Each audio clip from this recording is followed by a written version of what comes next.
Audition দিবলৈ যামেই। মই চাওঁচোন চিলেক্ট হওঁ নে নহওঁ। অভিনয় কৰিবলৈ মোৰ বহুত মন যায়। মন যোৱা কামটো মই কৰিমেই যি হ'লেও। অডিশ্যন দিয়াতনো কি আপত্তি? চিলেক্ট হ'লে হ'ম নহ'লে নাই। তয়ো যাবি ময়ো যাম, দুজনী একেলগে যাম আকৌ। মই চাপৰ হোৱাৰ কাৰণে চবেই মোৰ ওপৰত হাঁহে। মাহঁতেও কথা শুনাই থাকে। মই এতিয়া চাপৰ তাতে মই কি কৰিম? মইতো নিজে চাপৰ হওঁ বুলি হোৱা নাই। ভগৱানে মোক এনেকৈ বনাইছে। অ' ভগৱান, তুমিনো কিয় অন্যায় কৰিলা মোৰ লগত? মই ইমান চাপৰ, সদায় চবৰ পৰাই কথা শুনি থাকিবলগীয়া হয়। কলেজলৈ গ'লেও লগৰবোৰে হাঁহে মোৰ ওপৰত, ঘৰত থাকিলেও অশান্তি। আনকি মোৰ নিজৰ বাজনীয়ে ইমান কথা শুনায়। তাই মোক ছাপোৰ্ট কৰিব লাগে। মই যেনিবা অডিশ্যন দিব গ'লোৱেই, তাতেনো কি হ'ল? চিলেক্ট হ'লে হ'ম নহ'লে নাই। সেই বুলি আৰু তাত এনেকৈ হাঁহিব লাগে নেকি মোৰ ওপৰত? যি হ'লেও মই যামেই। মই মেইন হিৰইন নহ'লেও ছাইড পাৰ্টত কিবা এটা ৰোল কৰিব পালেও হ'ব। এক্টিং কৰিবলৈ ইমান মন যায়, সদায় ঘৰত মই এক্টিং কৰি থাকোঁ। এতিয়া ইমান ঘৰৰ ওচৰতে অডিশ্যনটো আছে, মই কিবা নাযাম নেকি অডিশ্যন দিবলৈ? পপি পপি ঘৰত আছানে? অ' জুলি ভণ্টি, তুমি ইয়াতে আছা আৰু মই দেখাই পোৱা নাই তোমাক। তুমি ইমান চাপৰ। বা আছেনে ঘৰত? অ' ৰাহুল দাদা, অ' বা ঘৰতে আছে। ভালনে তোমাৰ? আজি বহুত দিনৰ মূৰত আমাৰ ঘৰলৈ আহিলা। জুলি, মই যে ইয়ালৈ আহিবলৈ সময় পোৱা নাছিলোঁ। আজি সময় পালোঁ কাৰণেই আহিছোঁ। তোমাৰ বায়েতো খং কৰিছে মোৰ ওপৰত। অ' আমাৰ ইয়াতে অডিশ্যন হ'ব নহয় এক্টিঙৰ। তোমাৰ বায়ে অডিশ্যন দিম বুলি কৈছে। তুমি দিবা নাই? তুমি দিলেও চিলেক্ট নোহোৱা জুলি। হয় বাৰু, তোমাৰ এক্টিং কৰিবলৈ মন যায় বুজিছোঁ, কিন্তু তোমাৰ নিচিনা ইমান চাপৰ ছোৱালী এজনীয়ে কেনেকৈ এক্টিং কৰিব? কোনো মানুহে দেখাই নাপাব। অলপ ওখ হৈ লোৱা, বুজিছানে নাই? তেতিয়াহে ভাল লাগিব। তোমাৰ বা চব ফালৰ পৰাই ঠিক আছে। তোমাৰহে হাইটটো বহুত কম হ'ল, বন মানুহৰ নিচিনা লাগে। বেয়া নাপাবা আকৌ দেই, মই যি কওঁ মুখৰ আগত কৈ দিওঁ। সঁচা কথা ক'বলৈ ভয় নকৰোঁ যে। ৰাহুল দা, মই চিলেক্ট হওঁ নহয় নাজানো, কিন্তু তাততো কোৱা নাই চাপৰ ছোৱালীয়ে অডিশ্যন দিব নোৱাৰিব বুলি। মই অডিশ্যন দিমেই। মইতো ঘৰত সদায় এক্টিং কৰি থাকোঁ, আৰু মই জানো মই এক্টিং কৰিব পাৰিম। পপি বাক ৰাহুল দাৰ লগত সোনকালে বিয়া দি দিবা। ৰাহুল দাক ভাল নলগা হৈছে মোৰ। আমাৰ ঘৰলৈ যেতিয়াই আহে তেতিয়াই মোক চাপৰ কি হ'ল? মিছা কথা কোৱা নাই নহয়। তই চাপৰ কাৰণে চাপৰ বুলি কৈছে আকৌ। তোৰ কাৰণে ময়ো মানুহৰ আগত লাজ পাওঁ। তোৰ লগত ক'ৰবালৈ গ'লে চবেই কেনেকৈ কথা কয় শুনিছ নহয়?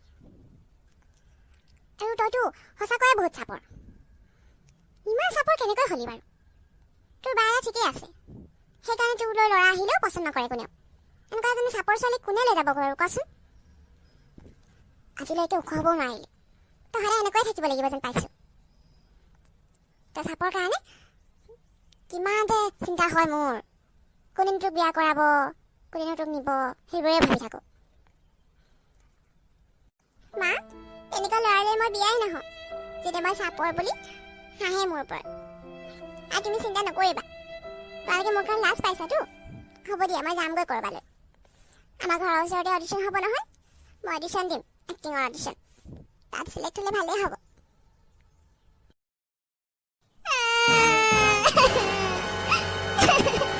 ইমান ধুনীয়াকৈ অডিশ্যনটো দিছিলোঁ, মই চিলেক্ট নহ'লোঁ।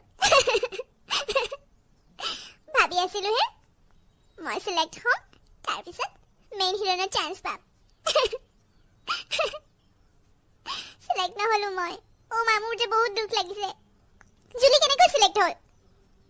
তাইতো ইমান চাপৰ, কেজু কৰিছে। অ' পপি, নাকান্দিবা, একো নহয়। আকৌ অডিশ্যন হ'ব নহয়, এতিয়া তুমি আকৌ দিবা। আৰু মই আছোঁ যেতিয়া, মই ৰাকেশ ছাৰৰ লগত কথা পাতিম তোমাক মেইন হিৰইন ল'বলৈ। এতিয়া আকৌ নতুন চিৰিয়েল এখন আহিব নহয়, তাত চান্স পালেও হ'ব। জুলিকনো কি চাই চিলেক্ট কৰিলোঁ বুজিয়ে পোৱা নাই।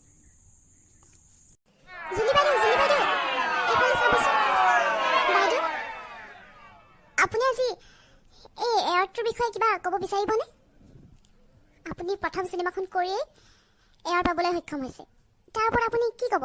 দুআষাৰমান কওকচোন। ভাল লাগিছে। এই এৱাৰ্ডটো মোৰ জীৱনৰ প্ৰথমটো এৱাৰ্ড হয় আৰু মইতো ভবাও নাছিলোঁ মই প্ৰথম চিনেমাখন কৰিয়েই এনেকুৱা এটা এৱাৰ্ড পাবলৈ সক্ষম হ'ম। কাৰণ আপোনালোকেতো চবেই জানে মই বহুতেই চাপৰ, সকলোৱে চাপৰ বুলি বহুত এটেকিং কৰে, কিন্তু হাৰ মান নাছিলোঁ। ভাবিছিলোঁ জীৱনত কিবা এটা কৰিম আৰু তেনেকৈ আগবাঢ়িলোঁ। অডিশ্যন হ'ল, অডিশ্যন দিলোঁ, অডিশ্যনত চিলেক্ট হ'লোঁ, তাৰপিছত চিনেমা কৰিলোঁ আৰু আজি এই এৱাৰ্ডটো পাইছোঁ। খুবেই ভাল লাগিছে মনটো। জুলি বাইদেউ, আপোনাৰ কথাখিনিয়ে মন চুই গৈছে। সঁচাই আপুনি বহুত সাহসী। আৰু এতিয়া আপুনি দৰ্শকক এটা মেছেজ দিব বিচাৰিবনে? নিশ্চয় মই সকলোকে এটাই কথা ক'ব বিচাৰিম, আচলতে আমি দেখাত কেনেকুৱা সেইটো গুৰুত্বপূৰ্ণ নহয়, আমি কি কৰিছোঁ সেয়াহে গুৰুত্বপূৰ্ণ। এতিয়া মই চাপৰ বুলিয়েই মইতো ঘৰৰ ভিতৰত সোমাই থাকিলে নহ'ব, কাৰণ চাপৰ হ'লেও ক'লা হ'লেও বগা হ'লেও কোনো কথা নাই, মানুহে আগবাঢ়ি যাব লাগে। যেনেকৈ মই আজি আগবাঢ়ি আহিছোঁ আৰু এই ঠাইখিনি পাইছোঁহি। খুবেই ভাল লাগিছে, মোৰ খুবেই আনন্দিত হৈছোঁ। মই আজি নিজক লৈ গৌৰৱ কৰিছোঁ যে মই চাপৰ হৈও বহুত কাম কৰিব পাৰিছোঁ। আৰু মই সকলোকে সেইটোৱে ক'ব বিচাৰোঁ, ক'লা বগা ওখ চাপৰ এইবোৰ কোনো কথা নাই, মুঠতে মানুহে নিজৰ কামটো কৰিব লাগে। মা, বা, ৰাহুল দা, চোৱা মই এৱাৰ্ড পালোঁ। তোমালোকে ভাবিছা চাগে মোৰ নিচিনা চাপৰ ছোৱালী এজনীয়ে কেনেকৈ চিনেমা কৰিছে, কেনেকৈ এই এৱাৰ্ডটো পাইছে। কিন্তু মই চাপৰ হ'লেও মোৰ গুণ নথকা নহয়।